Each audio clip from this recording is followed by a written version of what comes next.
नमस्कार बच्चों, आशा करता हूं कि आप अच्छे होंगे। आज मैं Shubham Sharma JMD study classes में आपका स्वागत करता हूं। आज हम 10th क्लास की यूनिट थर्ड या पाठ तीसरा स्टार्ट करेंगे और उसका नाम है आनुवांशिकी या जेनेटिक्स। देखो बच्चों, आनुवांशिकी या जेनेटिक्स की बात करें तो यह एक विज्ञान की शाखा होती है जिसमें आनुवांशिकता और विभिन्नताओं का अध्ययन किया जाता है। भाई, आनुवांशिकी क्या हो गई? विज्ञान की एक शाखा, जिसमें आनुवांशिकता जिसे बोलते हैं हेरेडिटी और विभिन्नताओं जिन्हें बोलते हैं वेरिएशंस। तो देखो, आनुवांशिकी की बात करें तो विज्ञान की वह शाखा जिसमें सजीवों में पाए जाने वाली आनुवांशिकता या विभिन्नताओं का अध्ययन किया जाता है, आनुवांशिकी कहलाती है। आनुवांशिकता या हेरेडिटी शब्द सर्वप्रथम स्पेंसर ने 1863 में दिया, जबकि जो जेनेटिक्स शब्द है वह बेटसन ने 1905 में दिया। और विभिन्नताओं की आनुवांशिकता की बात करें तो पैतृक यानी माता पिता के लक्षणों का अपनी संतान या अपने बच्चों में जाना आनुवांशिकता कहलाती है। जबकि विभिन्नताओं का मतलब होता है कि माता पिता के लक्षणों का बच्चों में कुछ भिन्न लक्षण आना, वो क्या कहलाती है? विभिन्नता कहलाती है। अब बात करते हैं आनुवांशिक लक्षण की। तो देखो, वे लक्षण जो एक पीढ़ी से दूसरी पीढ़ी में, या बोले वे लक्षण जो माता पिता से अपनी संतान में जाते हैं, वो कहलाते हैं आनुवांशिक लक्षण। जो बच्चों में जो विभिन्नताएं आती हैं वह लैंगिक जनन के दौरान जीन विनिमय के कारण आती हैं। जो विभिन्नताएं आती हैं वो लैंगिक जनन के दौरान जीन विनिमय के कारण आती हैं।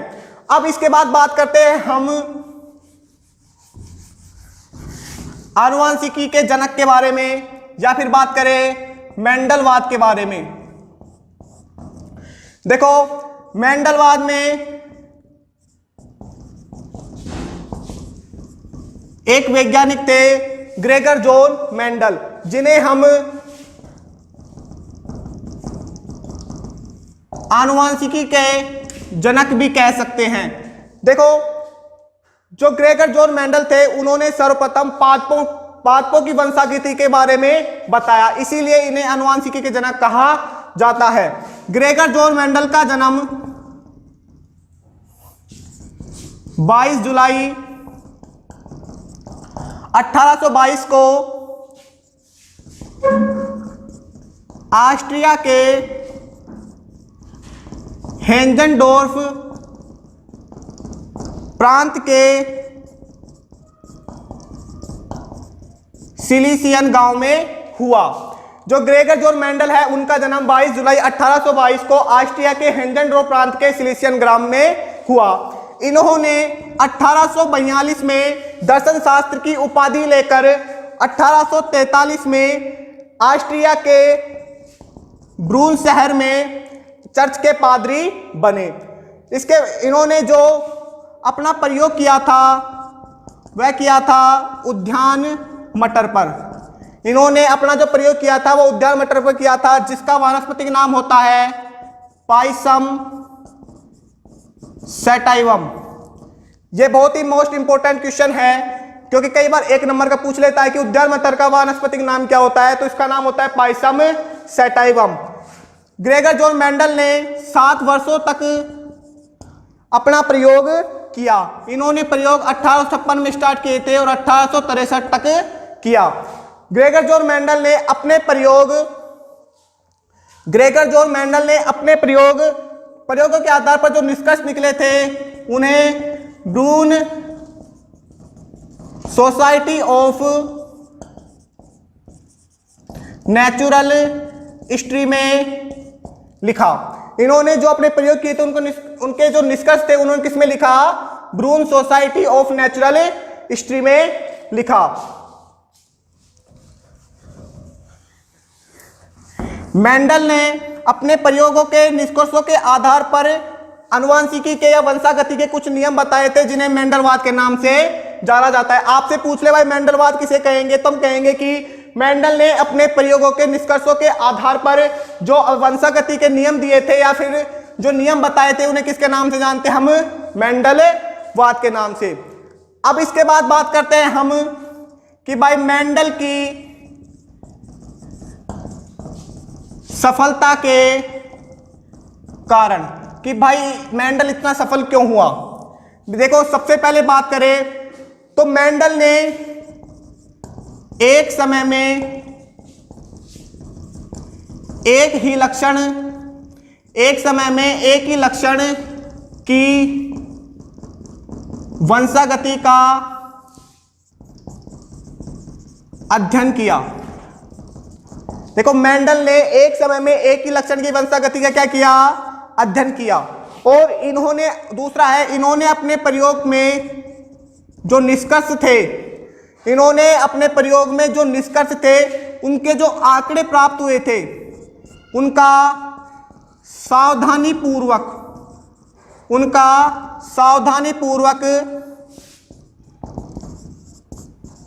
सांख्यिकी रूप से विश्लेषण किया। ठीक है। तीसरा था, इन्होंने जो पादप का चयन किया था वो भी सावधानीपूर्वक किया। देखो जो मेंडल की सफलता के कारण है वो 3 हैं। एक तो पहला क्या कि इन्होंने एक समय में एक ही लक्षण की वंशागति का अध्ययन किया। दूसरा है इन्होंने जो अपने प्रयोग के आधार पर जो आंकड़े निकले थे उनका सावधानी पूर्वक सांख्यिक रूप से क्या किया? विश्लेषण किया। इसके अलावा तीसरा क्या था कि पादपों के जो चयन किया था वो भी कैसा किया? सावधानी पूर्वक। देखो इसके बाद बात करते हैं कि जो मेंडल के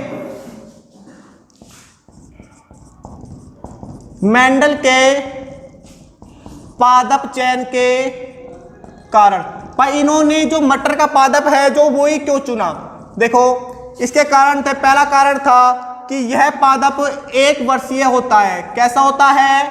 1 वर्षीय। इसीलिए कम समय में इसकी अनेक संततियां, अनेक पीढ़ियों का क्या किया जा सकता है? अध्ययन। 1 वर्षीय पादप होता है। ठीक है। दूसरा, यह द्विलिंगी होता है। कैसा होता है? द्विलिंगी, क्योंकि इसमें स्वपरागण के द्विलिंगी होता है जिसके कारण इसमें स्वपरागण के द्वारा शुद्ध वंशक्रम प्राप्त किया जा सकता है। देखो द्विलिंगी पादप होने के कारण स्वपरागण के द्वारा शुद्ध वंशक्रम प्राप्त किया जा सकता है। तीसरा देखो इसमें विपुंसन के द्वारा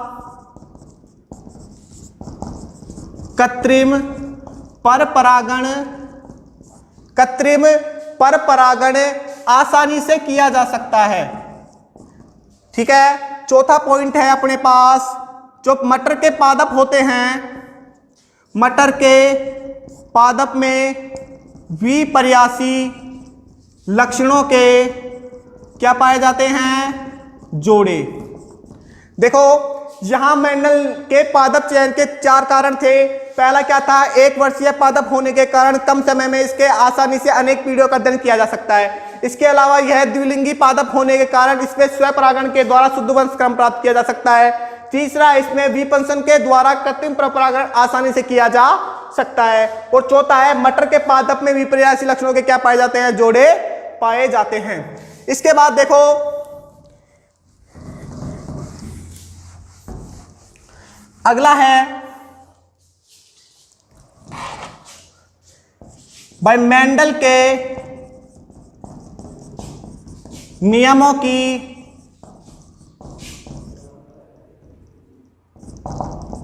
पुनर्खोज। मेंडल के नियमों की पुनर्खोज। देखो 3 वैज्ञानिक थे,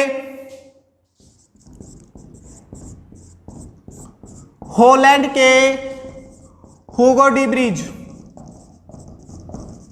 ठीक है, दूसरे थे जर्मनी के कार्ल कोरेंस, और तीसरे थे ऑस्ट्रिया के इरिक वॉन शेरमैक। तो देखो इन्होंने तीनों वैज्ञानिकों ने मेंडल के नियमों को आगे बढ़ाया, इसीलिए इन्हें मेंडल के नियमों की पुनर्खोज कहते हैं। यदि आपसे पेपर में पूछा जाए कि किन वैज्ञानिकों ने मेंडल के नियमों की पुनर्खोज की, तो आप बता सकते हैं Hugo de Vries, Carl Correns और इरिक वॉन शेरमैक। अच्छा, तो बच्चों आज के लिए इतना ही काफी है। अब अच्छा, इसके आगे हम कल अगली क्लास में पढ़ेंगे क्या? अगली क्लास में हम पढ़ेंगे शब्दावली। भाई मेंडल ने कुछ मेंडल के नियमों के अंतर्गत या अनुवांशिकी के अंतर्गत कुछ शब्दावली होती है जिनका हम अगले क्लास में अध्ययन करेंगे। आशा करता हूं बच्चों आज आपको आज की क्लास पसंद आई होगी। तो इस चैनल को लाइक और सब्सक्राइब कीजिए और लगातार प्रैक्टिस करते रहिए, क्योंकि एक अभ्यास के द्वारा ही आप उस चीज को अभ्यास के द्वारा ही उस चीज में आप पारंगत हो सकते हैं। नमस्कार बच्चों, आपका स्वागत है JMD स्टडी क्लासेज में। हमने पिछले क्लास में कक्षा 10 की पार्ट 3 का अनुवांशिकी या जेनेटिक्स स्टार्ट की थी। उसमें हमने पहले अनुवांशिकी के बारे में सामान्य अध्ययन किया था, मेंडलवाद पढ़ा था, मेंडल के सफलता के कारण पढ़े थे और मेंडल के पादप चयन के कारण और मेंडल के नियमों की पुनर्खोज पढ़ी थी। आज हम स्टार्ट करते हैं उससे आगे आनुवांशिक शब्दावली कि भाई मेंडल ने कौन कौन से शब्दों का प्रयोग किया था। उसमें हम सबसे पहले पढ़ते हैं जीन।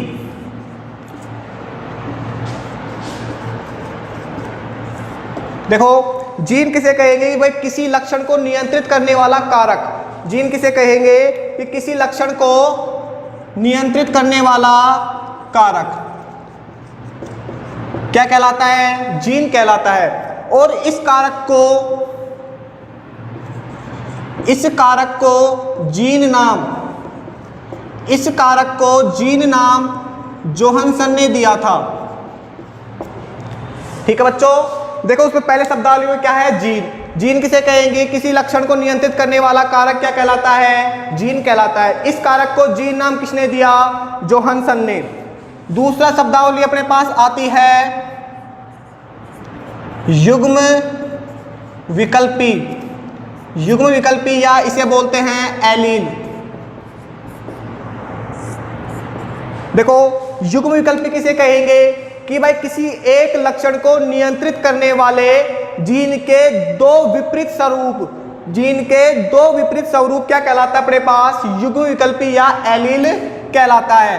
भाई एक लक्षण को नियंत्रित करने वाले जीन के दो विपर्यासी स्वरूप क्या कहलाएंगे अपने पास?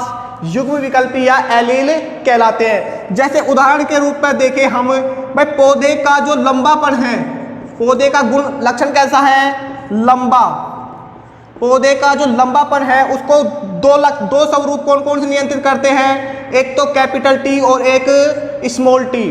तो ये दोनों क्या कहलाएंगे? युग्म विकल्पी या एलील कहलाएंगे। ठीक है, इसके बाद हम बात करते हैं तीसरी शब्दावली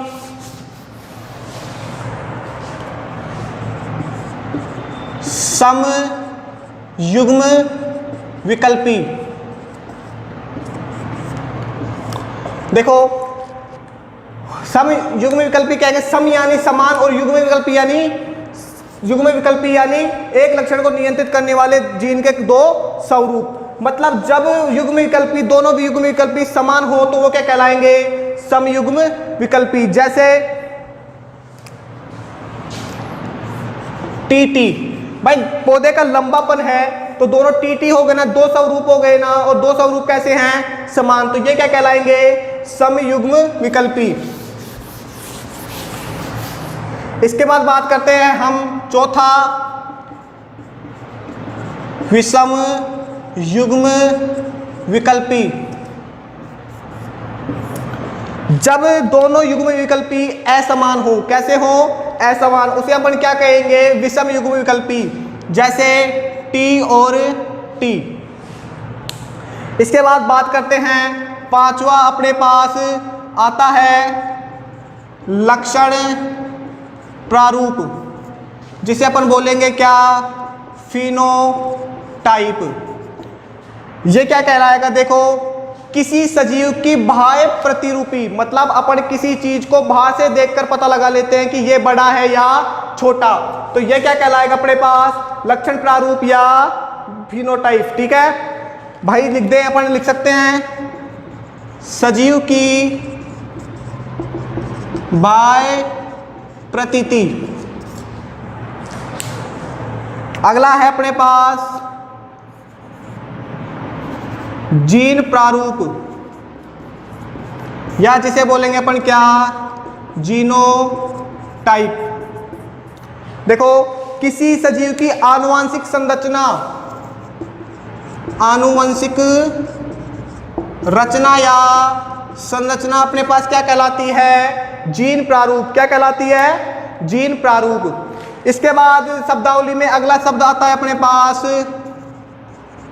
अप्रभावी लक्षण। अप्रभावी लक्षण। देखो, जब मेंडल ने पादपों के मध्य संकरण किया तो F1 पीढ़ी में जो लक्षण प्रकट नहीं होते या जो अपना प्रभाव नहीं दर्शाते हैं, वो लक्षण क्या कहलाते हैं? अप्रभावी लक्षण। मतलब F1 पीढ़ी में लक्षण प्रकट नहीं करते हैं, तो वो लक्षण क्या कहलाएंगे? अप्रभावी लक्षण। इसके बाद बात करते हैं अपन प्रभावी लक्षण। तो देखो, इसका जस्ट उल्टा हो जाएगा ना कि भाई वे लक्षण जो F1 पीढ़ी में अपना प्रभाव दर्शाते हैं, यानी F1 पीढ़ी में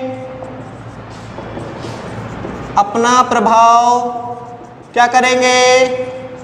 दर्शाते हैं, तो वे लक्षण क्या कहलाते हैं? प्रभावी लक्षण। इसके बाद बात करते हैं अपन क्या? शब्दावली में अगला आता है अपने पास एक संकर संकरण। एक संकर संकरण। देखो, एक का मतलब एक, ठीक है? तो देखो, संकरण में क्या होगा कि ऐसा संकरण जिसमें केवल एक लक्षण की वंशागति का अध्ययन किया जाता है। कितने की? एक लक्षण की वंशागति का अध्ययन किया जाता है। ठीक है, एक लक्षण जैसे पादप का कैसा हो गया? लंबापन। भाई लंबा पादप हो गया, ठीक है? लंबापन हो गया, उसका लंबाई हो गई ना, लक्षण कौन सा हो गया? उसकी लंबाई। तो एक संकर संकरण में क्या किया जाता है? केवल एक लक्षण की वंशागति का क्या किया जाता है? अध्ययन किया जाता है। इसके बाद बात करते हैं अपन द्विसंकर संकरण। तो इसमें द्वि का मतलब क्या हो गया? दो। तो देखो, समझ गए होगे आप। तो इसमें दो लक्षणों की वंशागति का क्या करेंगे अपन? अध्ययन। दो लक्षणों की वंशागति का क्या करेंगे? अध्ययन। ठीक है, इसके बाद शब्दावली में आगे चलते हैं तो देखते हैं अपन। इसमें अपने पास आता है संकर पूर्वज संकरण। संकर पूर्वज संकरण। तो देखो, इसमें क्या होगा कि जब F1 पीढ़ी की संतति का संकरण, F1 पीढ़ी की संतति का संकरण उसके पूर्वजों से या उसके जनकों से कराया जाता है, तो इसे क्या कहेंगे? संकर पूर्वज संकरण। यानी देखो, F1 पीढ़ी की संतति का संकरण किससे करवाएंगे? कोई भी जन को, किसी चाहे वो जनक अप्रभावी हो चाहे प्रभावी हो, तो जनकों के साथ करवाना, वो क्या कहेंगे? उसे अपन संकर पूर्व संकरण या बैक क्रॉस कहते हैं। इसके बाद देखो, आगे बात करें, एक आता है अपने पास परीक्षण संकरण। परीक्षण संकरण, जिसे बोलते अपन टेस्ट क्रॉस, टेस्ट क्रॉस। तो देखो परीक्षण संकरण में क्या होगा कि भाई साहब F1 पीढ़ी की संतति का संकरण या क्रॉस उसके अप्रभावी जनक के साथ, इसमें फिक्स हो गया ना, जनक कैसा हो गया, अप्रभावी। भाई साहब संतति का संकरण किससे, अप्रभावी जनक से। भाई संकर पूर्वज संकरण में तो किससे कर रहे थे भाई, कोई से भी जनक से, प्रभावी हो चाहे अप्रभावी हो, क्योंकि यह संकर पूर्वज संकरण दो प्रकार का होता है। एक तो परीक्षण संकरण होता है जिसे अपन टेस्ट क्रॉस कहते हैं, ठीक है, जिसमें किसके साथ किया जाता है, अप्रभावी जनक के साथ। इसके बाद बात करते हैं अपन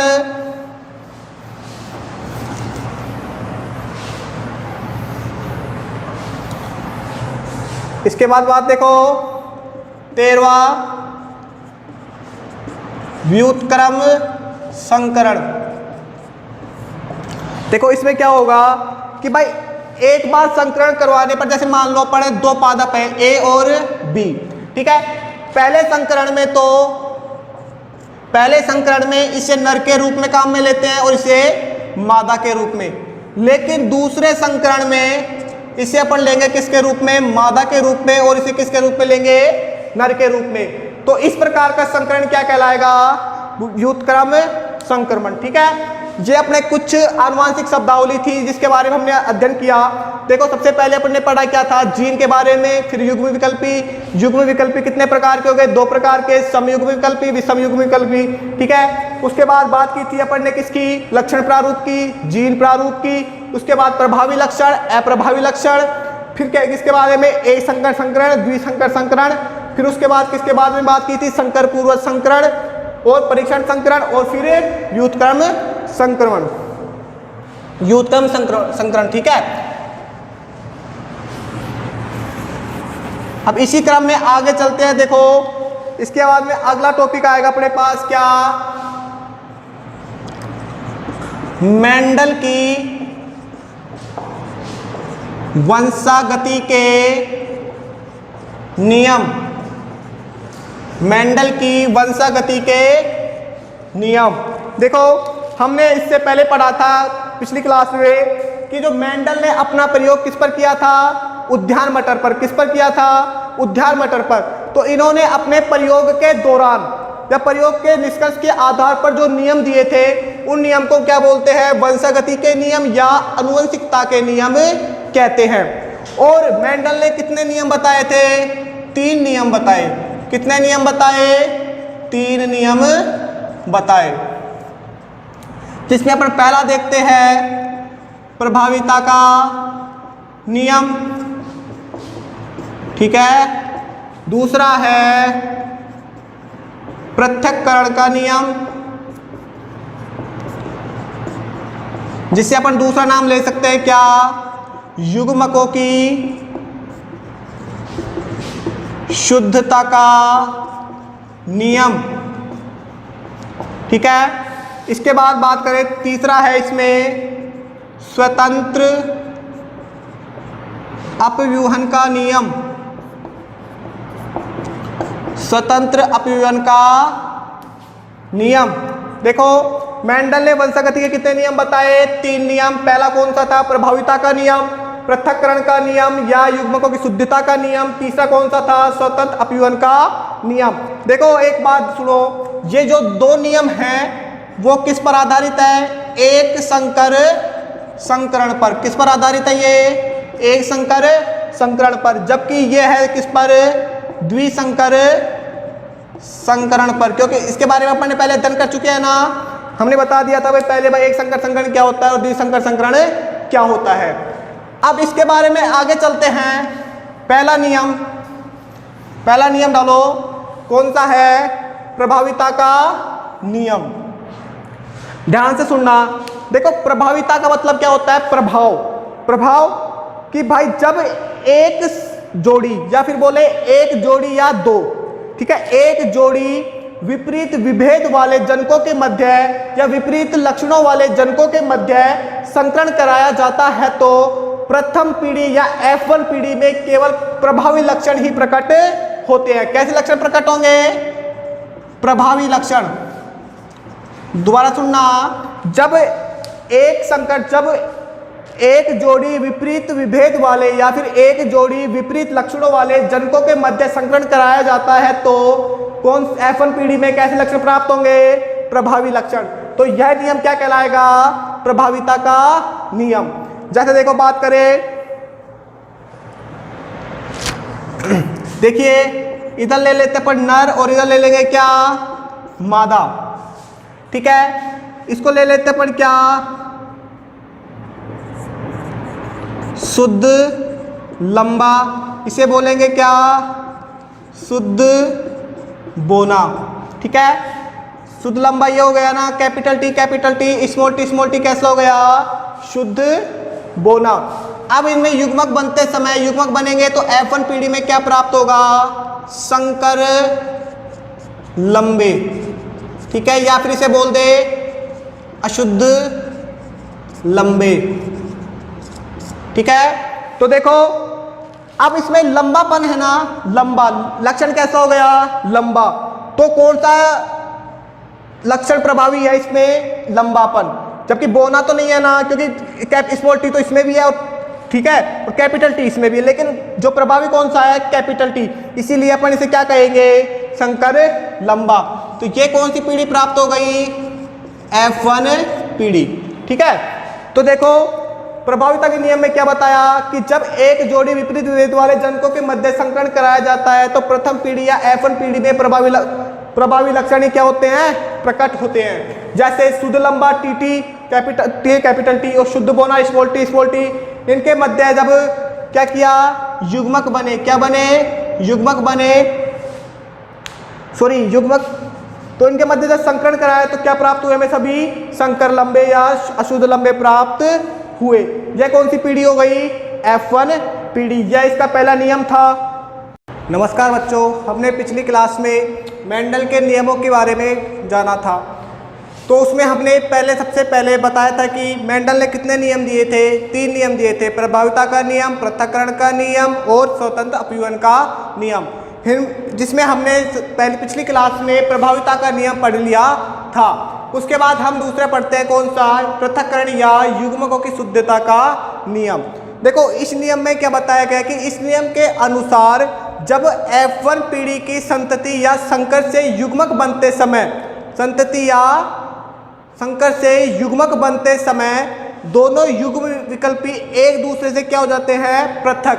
इसीलिए इसे पृथक्करण का या विसंयोजन का नियम कहते हैं।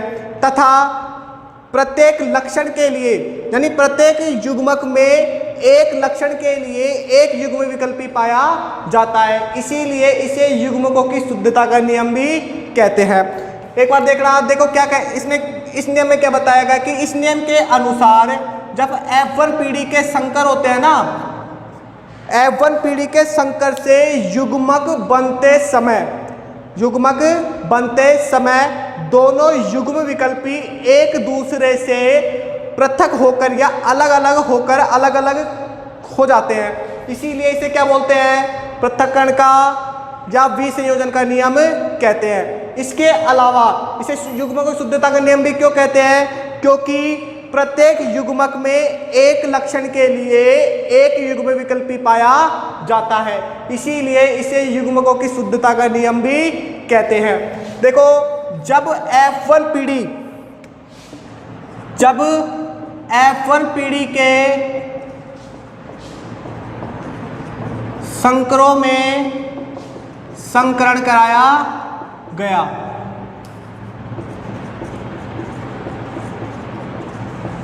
देखिए इधर ले लेते हैं नर और इधर ले लेते हैं क्या? मादा। तो अपने पास F1 पीढ़ी, जो प्रभाविता के नियम में F1 पीढ़ी थी ना, उसमें अपने पास क्या प्राप्त हुए थे संकर? Capital T small T, capital T और स्मॉल टी। जब इन दोनों के मध्य संकरण कराया गया तो देखो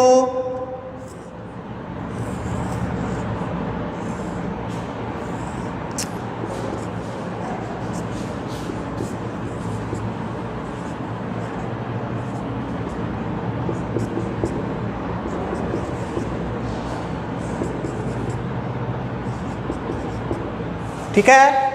अब इसमें देखो अपने पास लक्षण प्रारूप क्या प्राप्त हुआ, मतलब लक्षण प्रारूप का मतलब जान गए आप कि मतलब सजीव की बाह्य रूप से, मतलब हम बाहर से देखकर पता लगा ले कि यह पादप लंबा है या बौना है। अब आपको देखो यहाँ देखो ये कैपिटल टी क्या है, कैपिटल टी क्या है, यहाँ पे प्रभावी लक्षण है ना, तो यहाँ भी कैपिटल टी, यहाँ भी कैपिटल टी और यहाँ भी कैपिटल टी, तो तीन पादप कैसे हो गए, लंबे।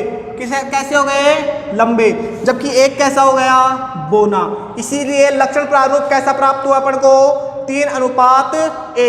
इसके अलावा बात करें जीन प्रारूप की, जीन प्रारूप की, भाई ये तो शुद्ध लंबा हो गया, ये दोनों कैसे हो गए, संकर लंबे, और ये कैसा हो गया, शुद्ध बोना। इसीलिए इसमें ये क्या प्राप्त हुआ अपने पास, 1:2:1।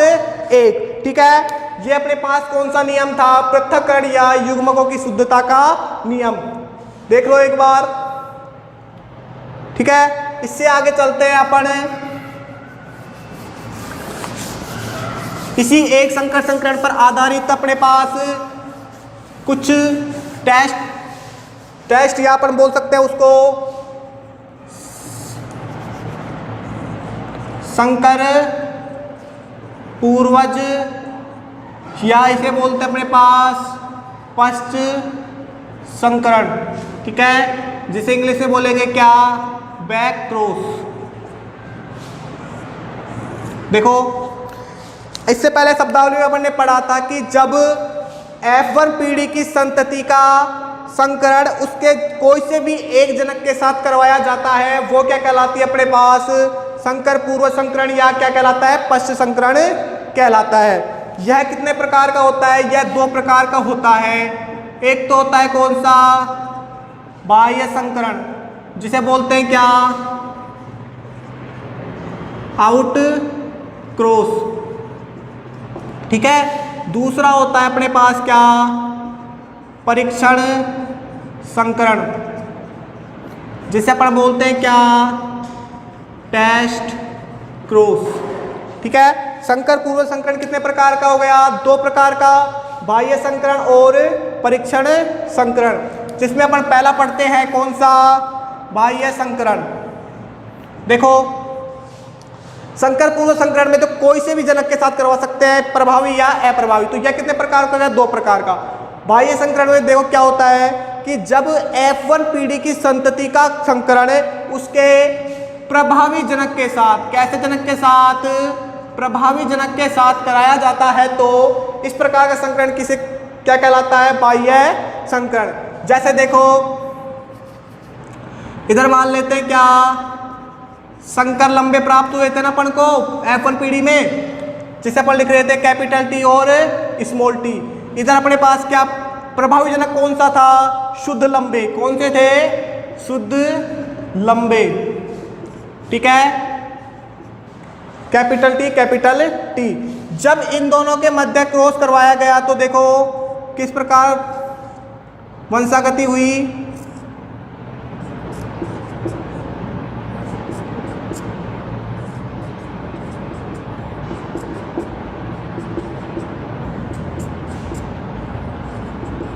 ठीक है।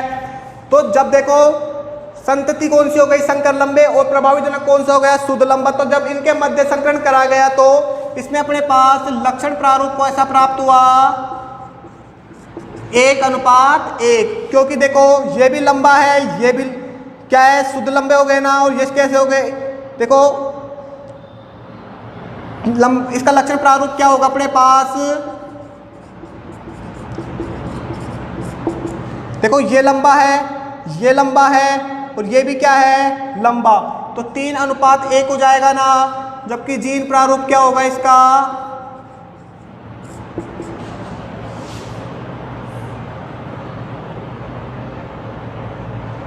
सॉरी, तो जीन प्रारूप देखो लक्षण प्रारूप भी इसका क्या होगा अपने पास 1:1, और जीन प्रारूप भी क्या होगा 1:1। ठीक है, ये अपने पास क्या था, बाह्य संकरण। इसके बाद बात करते हैं अपन दूसरा, परीक्षण संकरण, जिसे बोलते हैं क्या, टेस्ट क्रॉस। देखो इससे पहले बाह्य संकरण में हमने क्या किया था कि जब F1 पीढ़ी की संतति का क्रॉस किससे करवा रहे थे, संकरण किससे करवा रहे थे, प्रभावी जनक के साथ। इसमें किसके साथ करवाएंगे पर, अप्रभावी जनक के साथ। किसके साथ करवाएंगे, अप्रभावी जनक के साथ। तो कैसे क्या कहेंगे, ऐसा संकरण जिसमें F1 पीढ़ी की संतति का संकरण उसके अप्रभावी जनक के साथ कराया जाता है, वो क्या कहलाता है, परीक्षण संकरण। जैसे देखो संकर लंबे, और ये क्या हो जाएगा अपने पास, अप्रभावी क्या था अपने पास, शुद्ध बोने।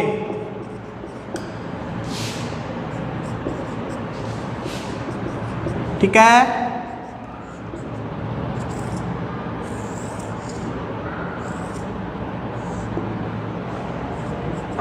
ये नर ये मादा, T small T small T small T. देखिए दिख नहीं रहा होगा तो मैं इधर लिख देता हूं,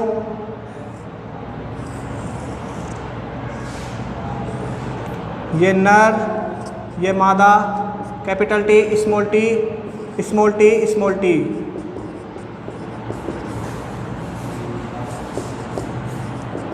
तो देखिए इसमें किस प्रकार हुई, तो इसमें जो लक्षण प्रारूप होगा वो कैसा होगा, देखो शुद्ध लंबा लंबा हो गया ना, 1:1। जीन प्रारूप कैसा होगा, 1:1। ठीक है, ये अपने पास कौन सा था, संकर पूर्वज संकरण हो गया। अब इसके बाद अपन देखते हैं क्या, तीसरा नियम। अगला नियम देखते हैं,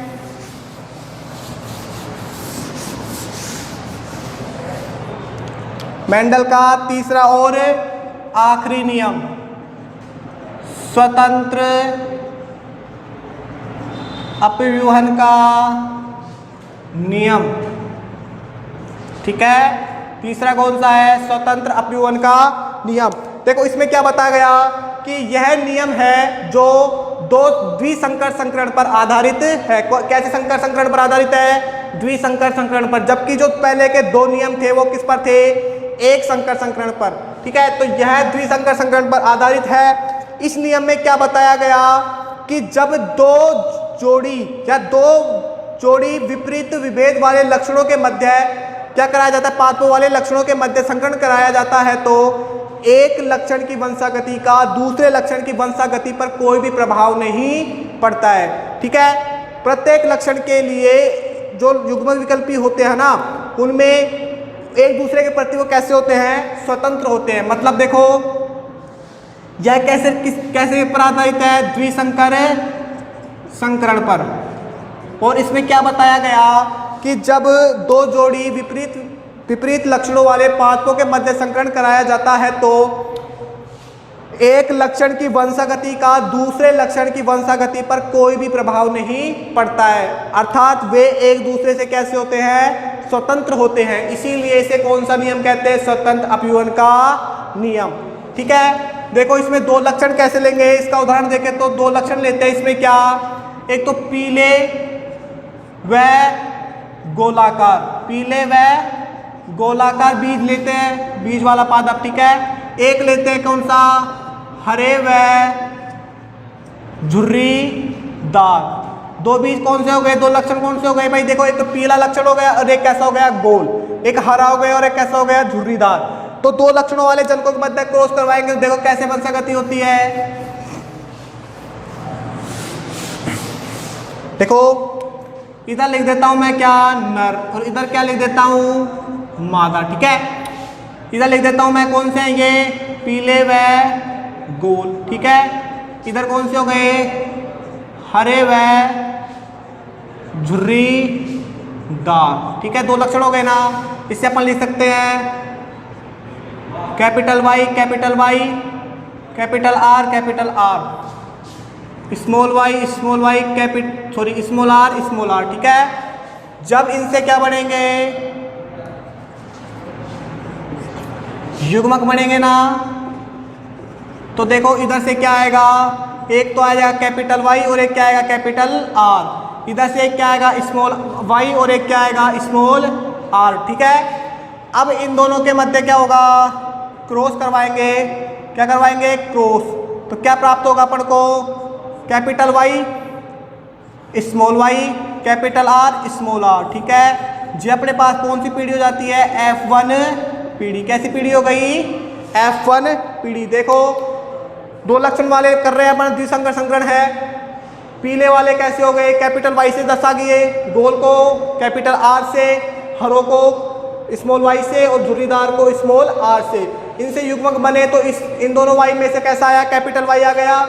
एक इन दोनों आर में से कैपिटल आर आ गया, इन दोनों वाई में से कैपिटल स्मॉल वाई आ गया और इन स्मॉल आर से क्या गया, एक स्मॉल आर। अब इन दोनों के मध्य संकरण करवाया गया तो क्या प्राप्त हुआ में, F1 पीढ़ी। कैसी प्राप्त हुई, F1 पीढ़ी। और यह कैसी थी, देखो वाई है, जो कैपिटल वाई है वो अपना प्रभावी लक्षण दिखाएगा तो कैसा हो गया ये पीले, और यहाँ आर दिखाएगा तो ये कैसे हो गए, गोल। ठीक है, तो कैसे प्राप्त हुए अपन को पीले व गोल। अब देखते हैं, अब जब इनके मध्य क्या कराया जाता है, स्वपरागण। क्या कराया जाता है, देखो जब F1 पीढ़ी में अपन को ये प्राप्त हुए थे ना, F1 पीढ़ी में अपने पास ये प्राप्त हुए थे कि नहीं। ठीक है, इधर लिख देता हूं मैं F1 पीढ़ी। अब इनके मध्य क्या कराया गया, स्व परागण। क्या कराया गया, स्व परागण।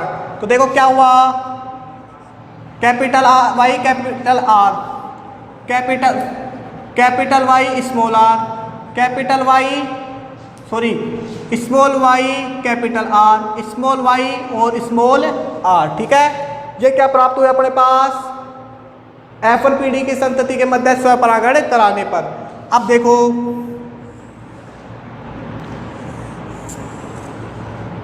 इसको इधर लिख देता हूँ।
देखो जब F1 पीढ़ी की संतति के मध्य क्या कराया गया, स्व परागण। तो देखिए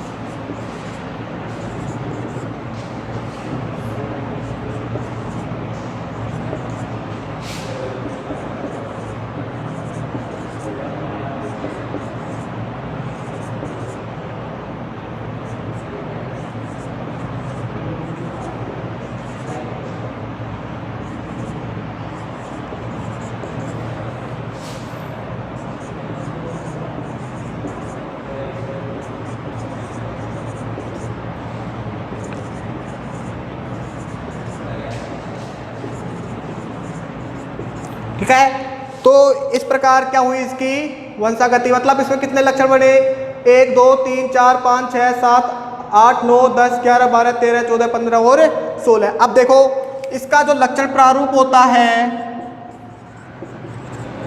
वो अपने पास प्राप्त होता है क्या, उसका अनुपात प्राप्त होता है 9:3:3:3:1। ठीक है, जैसे देखो भाई क्या होगा, एक तो क्या होगा पीले व गोल होंगे वो कितने हैं 9।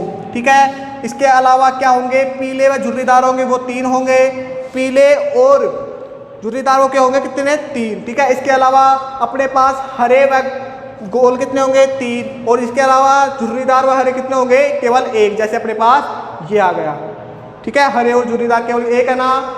इसके अलावा इसका जो जीन प्रारूप होगा वो प्राप्त होगा अपने पास 121, ठीक है। तो क्या प्राप्त होगा 1:2:2:4:1:1:2:1:1 यानी 122 412 121 अपने पास क्या प्राप्त होता है जीन प्रारूप प्राप्त होता है, ठीक है। आशा करता हूं बच्चों आज आपको समझ में आया होगा। इसका बार बार रिवाइज करना, बार बार पढ़ोगे तो अपने आप प्रैक्टिस में आएगा, तो अपने आप याद हो जाएगा। और लिख लिख के याद करना, क्योंकि ये आंकड़े होते हैं वो याद कम रहते हैं, ठीक है। इसलिए आपको समझ में आया होगा तो चैनल को लाइक और सब्सक्राइब जरूर करें। धन्यवाद।